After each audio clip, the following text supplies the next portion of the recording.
¿Qué pasaría si la idea de que dormir es simplemente apagar la máquina fuera el mayor malentendido de nuestra biología? O sea, imagina por un momento el acto de ir a la cama. Evolutivamente hablando, es un riesgo enorme. Totalmente. Es, digamos, quedar a merced de todo. Exacto. Quedamos paralizados, inconscientes, totalmente expuestos durante un tercio de nuestra existencia. Y bueno, siempre nos han dicho que asumimos ese riesgo porque el cuerpo necesita reparar tejidos o porque la mente necesita archivar memorias. Claro, el clásico mantenimiento de rutina. Tal cual. Pero hoy vamos a explorar la posibilidad de que esas horas de supuesta inactividad y vulnerabilidad sean en realidad la única ventana verdaderamente abierta para hackear el código fuente de nuestra realidad. Bienvenidos a una nueva inmersión profunda. Y es un tema que, de verdad, rompe muchos esquemas. Totalmente. Nuestra misión de hoy es sumergernos en un material de audio sumamente peculiar. Está diseñado específicamente para ser reproducido en los oídos de una persona mientras duerme profundamente. Y ojo, no estamos hablando de frecuencias para relajar el sistema nervioso o ruido blanco con sonidos de lluvia. No, para nada. Es algo mucho más estructurado. Es casi quirúrgico. Estamos frente a un sistema de afirmaciones que propone una filosofía radical, digamos, la premisa de que los pensamientos y las palabras habladas crean de manera literal y tangible la realidad que habitamos. Y que busca reprogramar la mente justo en su estado de mayor indefensión. Bien, vamos a desempacar esto. Al observar la premisa, pues la primera gran barrera analítica es entender el mecanismo. O sea, ¿por qué apuntar precisamente a la inconsciencia? Si alguien quiere aprender un idioma o cambiar una creencia, la lógica dictaría que necesite estar despierto, prestando atención, tomando notas.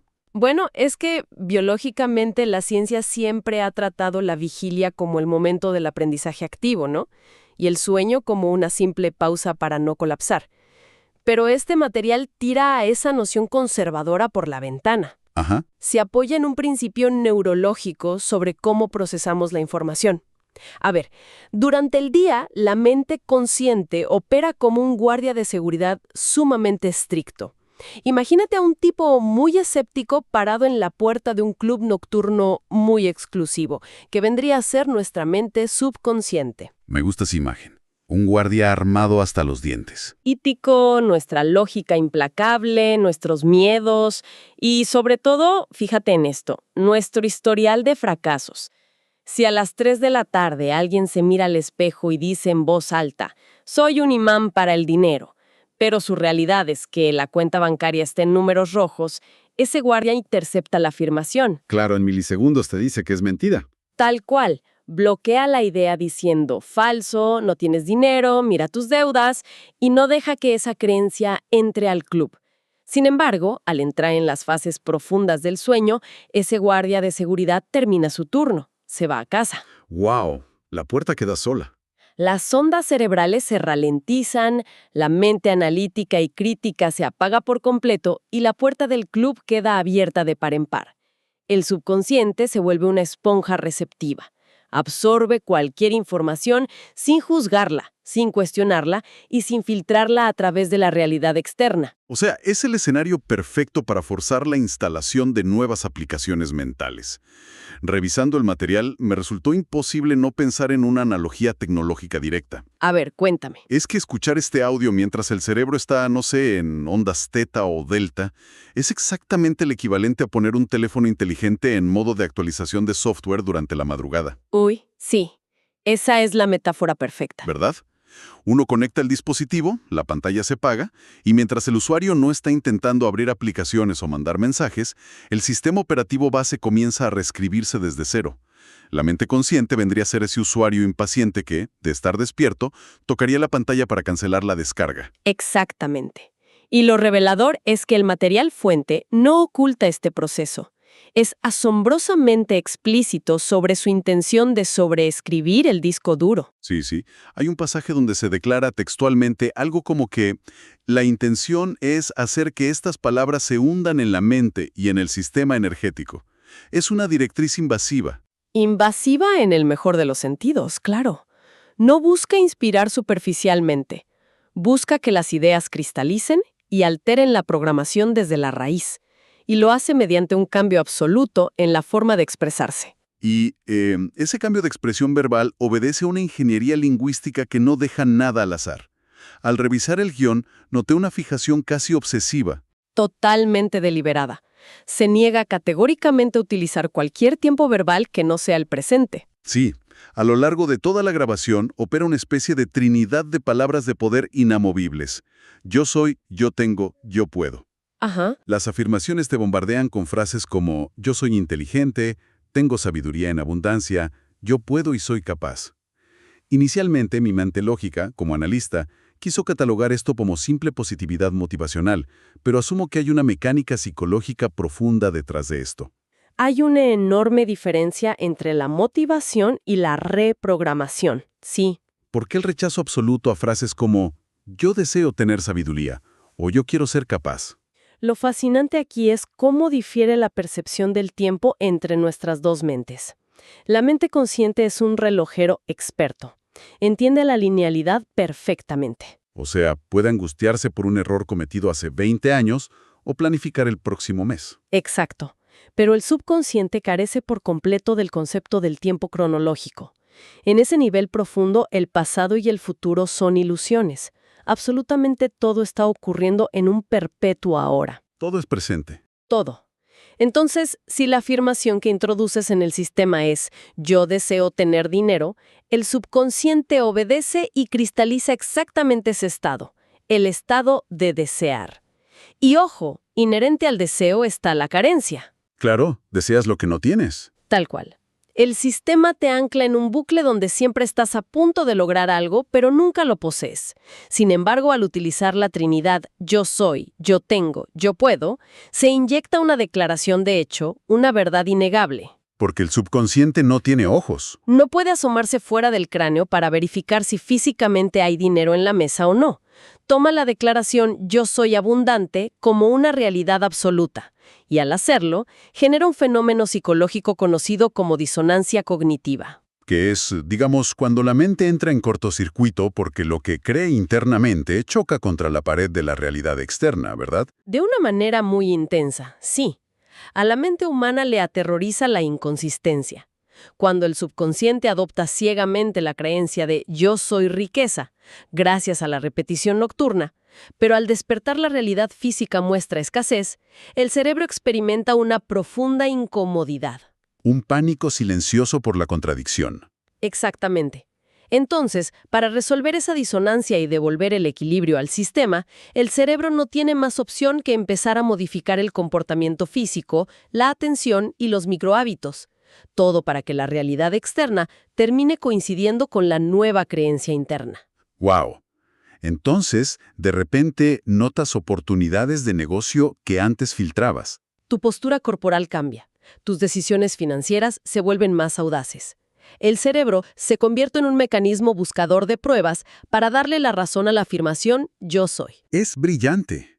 Le estás entregando al cerebro el mapa del tesoro ya resuelto, marcando una X gigante bajo tus propios pies y diciéndole a tu neurología, haz que el paisaje de mi vida coincida con ese mapa, cueste lo que cueste. Es una orden directa. Pero claro, si aceptamos que el cerebro forzará la realidad para que coincida con ese mapa lingüístico, la pregunta inevitable que surge al avanzar en el audio es, bueno, ¿quién está dibujando ese mapa realmente? Ahí es donde damos el salto cuántico. Sí, porque el material abandona rápidamente el terreno de la autoayuda corporativa o la mejora de hábitos. Nos empuja hacia una identidad existencial muchísimo más radical. Deja de hablarle a un empleado tratando de pagar deudas. Exacto. Quien escucha es elevado a lo que el texto define textualmente como una expresión de lo divino, la conciencia de Dios expresada en forma física, una partícula divina. Y para ilustrar esta transición, la fuente despliega una metáfora visualmente espectacular. ¿La del artista? Sí, dice, y cito, soy artista. El mundo es mi lienzo, mis pensamientos son los pinceles y mis sentimientos los colores que uso. Es una síntesis poética preciosa que encapsula toda la mecánica de la manifestación consciente. En esta filosofía, la mente racional no es la creadora, es solo la herramienta de dirección. Los pensamientos actúan como los pinceles, digamos. Exacto. Proporcionan el contorno, dibujan la geometría del deseo, marcan la dirección. Pero un lienzo dibujado solo con pensamientos es un boceto en grafito, frío, sin vida. Faltan los colores. Son los sentimientos, la intensidad emocional detrás de esas palabras, los que actúan como el pigmento. La emoción es la carga electromagnética que le da densidad y vibración a la imagen. Un pensamiento repetido mecánicamente no transforma nada. Aquí es donde se pone realmente interesante. Porque inmediatamente después de coronarte con este estatus de artista divino, el audio deja caer una máxima que, si la analizamos fríamente, es aterradora. Ajá, la responsabilidad absoluta.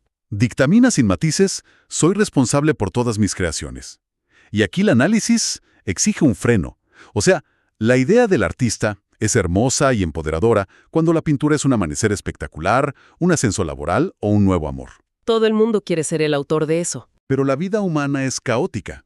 Si en ese lienzo aparece una enfermedad grave, una bancarrota devastadora o una tragedia familiar imprevista, la filosofía subyacente de este material sostiene que el individuo eligió pintar esa tragedia. Es una píldora muy difícil de tragar. ¿Cómo se reconcilia este poder absoluto de creación sin caer en culpar a la víctima por su propio sufrimiento? Ese es el filo de la navaja en cualquier doctrina metafísica que proponga que somos los arquitectos de nuestro destino.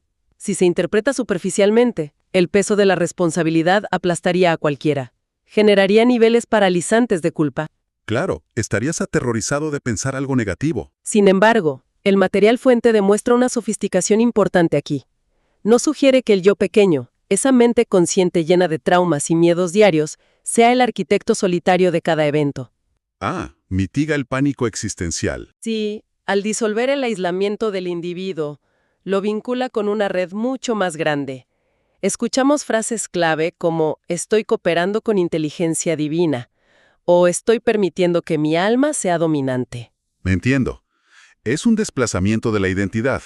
La responsabilidad no recae sobre el ego asustado, sino sobre una perspectiva elevada. Fundamentalmente, sí. El texto propone que el arte de vivir no se ejecuta desde la arrogancia de la mente individual, sino en coautoría con el universo. Cuando declara responsabilidad absoluta, no emite un juicio condenatorio por los lienzos oscuros del pasado. Es más bien un recurso retórico, ¿no? Es un recurso psicológico para arrebatarle el poder a las circunstancias externas. Al aceptar la responsabilidad de la creación, eliminas el papel de víctima, pasiva. Dejas de ser el papel sobre el que otros escriben. Me parece una reformulación brillante. La responsabilidad no como sinónimo de culpa por la herida, sino como el poder inalienable de elegir cómo cicatrizarla. Porque tienes en tu mano, respaldado por esa inteligencia superior, un pincel nuevo para decidir el siguiente trazo. Pero claro, si seguimos el hilo de la analogía, nos topamos con un problema logístico. A ver. Es como si nuestro flamante artista divino estuviera frente al caballete, ansioso por pintar una obra maestra, pero al intentar levantar la mano se da cuenta de que alguien le amarró un yunque de plomo a la muñeca. Ese artista no puede crear libremente. Por más buena técnica que tenga. Y es aquí donde la inmersión profunda da un giro necesario hacia el concepto de la purga. El texto enfatiza con vehemencia la necesidad vital de estar libre de resistencia. Y la frase que utilizan para detonar esa liberación es profundamente reveladora. Soy libre de cargas históricas y ancestrales. Sumado a esto, inundan el subconsciente con la metáfora del agua en movimiento constante. Estoy fluyendo como el agua, permitiendo que la corriente de vida fluya. Si conectamos esto con el panorama general del comportamiento humano, encontramos un puente directo entre el misticismo de este texto y la psicología moderna, o incluso la epigenética. Fíjate que sí. Muchas escuelas contemporáneas han llegado a una conclusión ineludible. La mayoría de las veces, la barrera invisible que frena a una persona no tiene nada que ver con su falta de ambición o su esfuerzo en el presente. El muro de contención está hecho de equipaje intergeneracional. Exacto. Son las memorias nerviosas de hambruna de un bisabuelo que sobrevivió a una guerra, la sensación de no merecimiento de una madre, miedos financieros que se heredan con la misma naturaleza con la que se hereda el color de los ojos. Es la analogía perfecta de intentar ganar una carrera de lanchas rápidas. Me encantan tus analogías, a ver. Tienes el diseño más moderno, Un motor rugiendo que serían tus afirmaciones positivas diarias de yo soy abundancia. El tanque desborda de motivación. Aprietas el acelerador a fondo. Hay mucho ruido y salpica el agua, pero... Sí, pero miras a la costa y la lancha apenas avanza. La frustración es total. Hasta que miras debajo del agua y descubres que hay un ancla de acero oxidado enganchada en el lecho marino. Un ancla que alguien más tiró al agua décadas antes de que tú nacieras. ¡Qué imagen tan potente! Al ordenar la liberación de esas cargas ancestrales mientras la mente duerme, el texto asume que el origen de nuestros mayores autosabotajes rara vez es propio. Supone que llegamos al mundo como pergaminos que ya vienen con textos pesados. Textos oscuros escritos por quienes nos precedieron. Ordenarle al subconsciente que suelte esa historia no es un acto de deslealtad familiar, es supervivencia evolutiva. Y al usar la imagen de fluir como el agua, se invoca la física básica de la naturaleza. El agua jamás pelea contra un obstáculo. Lo rodea, encuentra la grieta, busca invariablemente el camino de menor resistencia.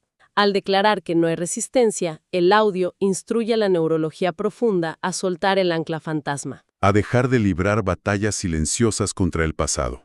Y eso nos lleva a la interrogante final, el destino de este viaje. El hacia dónde vamos. Una vez que hemos burlado a la mente consciente, reclamado nuestro título de artistas cósmicos y cortado las cadenas ancestrales, la corriente nos arrastra. Pero, ¿hacia dónde desemboca exactamente? Porque es en este punto final donde el material fuente aterriza de golpe en el asfalto de la realidad tridimensional. Aterriza en deseos sumamente físicos, sin ningún tipo de filtro espiritual tradicional. Total y absolutamente físicos. No se trata de paz interior o de sonreírle al prójimo. Escuchamos declaraciones de éxito financiero extremo que no titubean. Ni buscan metáforas sutiles. El oyente es programado con realidades como estoy bajo una lluvia de dinero, estoy recibiendo grandes cantidades de ingresos pasivos aun cuando duermo, poseo múltiples millones. Hay una frase que me pareció fascinante. ¿Cuál? Tengo amistad con el dinero, humanizando el capital como si fuera un socio con el que te vas de copas el viernes. Y la corriente no se detiene en la cuenta de inversión. Choca directamente contra la carne, contra la estética corporal. Apuntan a los cánones de belleza, sí. La voz nocturna afirma, soy atrayente, soy sexy, tengo el peso perfecto y soy una persona esbelta y delgada. Esto plantea una pregunta importante, quizás la más profunda al diseccionar las motivaciones detrás de este tipo de filosofías.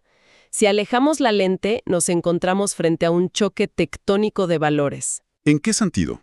Por un lado, tenemos pasajes que buscan disolver el ego, con declaraciones solemnes como «soy conciencia cósmica» o «soy parte de la unidad universal». Muy elevado todo. Y casi en el mismo aliento encontramos demandas que cualquier doctrina ascética clásica catalogaría como el pináculo de la vanidad terrenal. Claro, el materialismo voraz. Poseer millones exuberantes sin esfuerzo y tener un cuerpo esculpido y sexy. Históricamente, la gran mayoría de las tradiciones espirituales han establecido un axioma rígido. El camino hacia la iluminación requiere el abandono de la carne y el oro. La historia del camello y el ojo de la aguja. El desapego absoluto.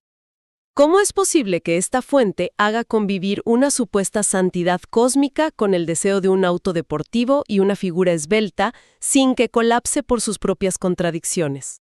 Entonces, ¿qué significa todo esto? Yo creo firmemente que, lejos de ser un error, esta fusión profana es precisamente el núcleo magnético de su éxito. ¿El anzuelo definitivo? Para la mente moderna, la genialidad absoluta de este material es la erradicación total del concepto de culpa. La sociedad nos ha condicionado con una dicotomía asfixiante. O eres profundamente espiritual, humilde y vives al borde de la pobreza honrada, ¿O eres asquerosamente rico, exitoso, pero moralmente corrupto? es un juego de suma cero. Pero la filosofía de estos audios nocturnos toma esa dicotomía, la hace pedazos y la quema. Propone algo que podríamos llamar un materialismo espiritual. ¡Qué concepto tan interesante! Sugiere que vibrar en la frecuencia más alta del universo no admite exclusiones mezquinas. Si realmente eres la conciencia de Dios expresada en forma física, entonces el mundo material no es algo sucio de lo que escapar. Es simplemente energía condensada que está ahí para ser moldeada y disfrutada. La lógica es implacable. La divinidad infinita no conoce la escasez. Por ende, Aceptar tu linaje cósmico significa exigir una lluvia de millones sin bajar la mirada y sin pedir perdón. Significa esculpir un envase físico, sexy y esbelto, simplemente porque es el vehículo que transporta esa conciencia divina. Es una invitación monumental para que quienes nos escuchan auditen sus propios dogmas. Totalmente. ¿En qué momento decidimos comprar la idea de que desear vivir en la abundancia nos hace menos puros? Esta reprogramación afirma sin pudor que se puede ser uno con el tejido del universo y al mismo tiempo viajar en primera clase bebiendo champán. ¿Por qué el artista divino usaría tonos grises y opacos para demostrar humildad, cuando toda la paleta de dorados brillantes está a su entera disposición? Representa el abandono definitivo del sacrificio como moneda de cambio espiritual. Declara explícitamente, merezco el dinero, fluyo con la energía del dinero. Desmantela la creencia de que sufrir en la materia eleva el espíritu. Al contrario, postula que la pobreza o la enfermedad son simples errores de codificación temporal. Una resistencia artificial a la naturaleza expansiva del cosmos. Presenta el lujo y la vitalidad no como premios que hay que ganar sudando sangre, sino como la configuración predeterminada, el derecho de nacimiento innegable. Una sincronía donde la cuenta de banco y el espíritu vibran al mismo unísono. Y así, desentrañando este mapa del tesoro nocturno, llegamos a la conclusión de nuestro viaje. Hemos atravesado capas fascinantes. Vimos cómo este método esquiva con elegancia al estricto guardia de seguridad de la mente consciente. Utilizando el sueño profundo como una puerta trasera para instalar un nuevo sistema operativo.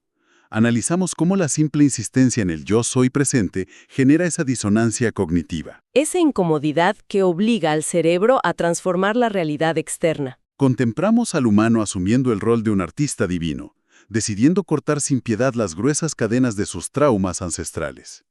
Todo para permitir que la corriente del universo lo arrastre, libre de culpa, hacia un océano de riqueza exuberante. Hemos diseccionado un manifiesto que rehúsa pedir disculpas por desearlo todo. Una amalgama de metafísica y pragmatismo que confía ciegamente en que las palabras, repetidas en el silencio de la vulnerabilidad absoluta, dictarán la arquitectura del mundo físico. Pero, antes de cerrar, hay una última pieza de este rompecabezas que exige atención. Un detalle que la fuente no menciona, pero que es vital para que todo esto no sea un castillo de naipes. Toda esta arquitectura lingüística, todos esos yo soy y yo puedo, están diseñados para operar en la oscuridad de la madrugada, cuando el escepticismo está anestesiado. Es un espacio de potencial mágico, innegable. Pero, de manera inevitable, la Tierra gira. El sol entra por la ventana y suena la alarma. Al abrir los ojos, el guardia de seguridad racional regresa a su puesto, la mente consciente agarra en volante y la vida real ataca. Y empieza el día. La pregunta provocadora que queda flotando para nuestra audiencia es: ¿con qué velocidad y ferocidad las palabras que elegimos emitir a plena luz del día comienzan a raspar la pintura del lienzo nocturno? ¡Wow! Cuando en medio del tráfico matutino maldecimos al universo, cuando frente al espejo la voz interna susurra «qué mal me veo», cuando al pagar una cuenta la mente grita «nunca me alcanza», ¿no estamos acaso utilizando ese mismo poder creador divino para sabotear furiosamente la obra maestra de abundancia que acabamos de programar durante 8 horas de sueño? Es un golpe de realidad. Es un recordatorio tajante de que confiar ciegamente en la actualización de software de medianoche no sirve de nada si no nos convertimos en auditores implacables de cada pensamiento, cada queja y cada palabra que pronunciamos bajo la luz del sol. El subconsciente es un serviente leal y siempre está escuchando. Hasta nuestra próxima inmersión profunda.